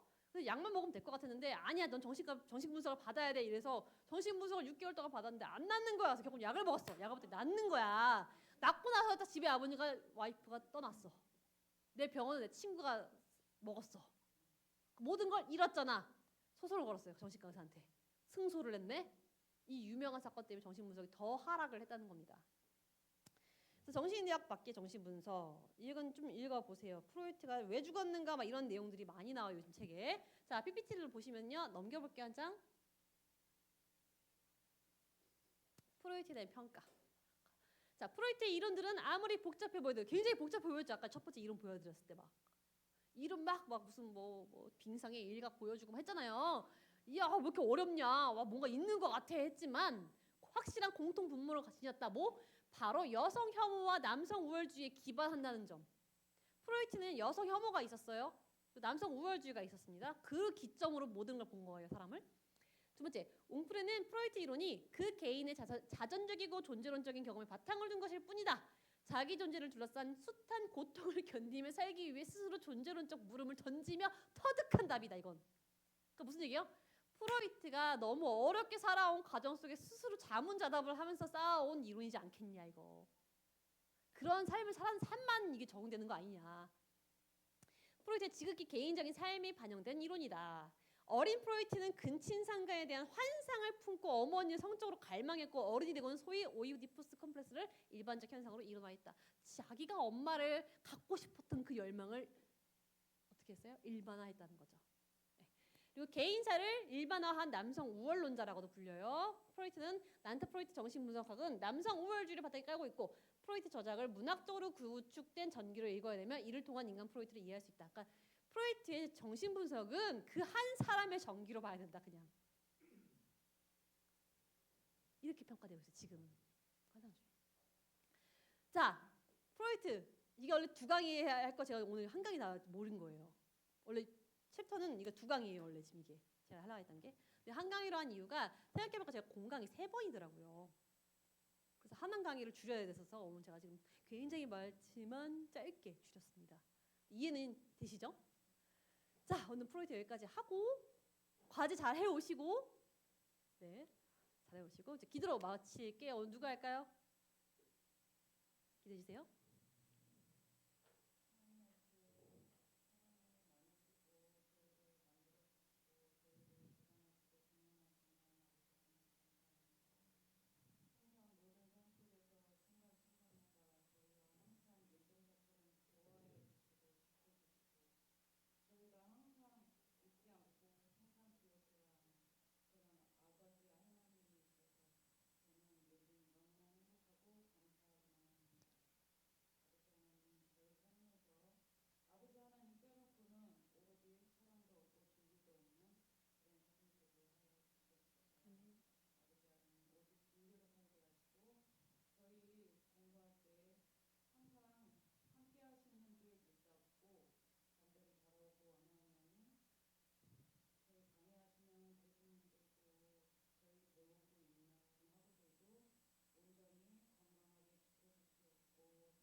아멘. 감사합니다.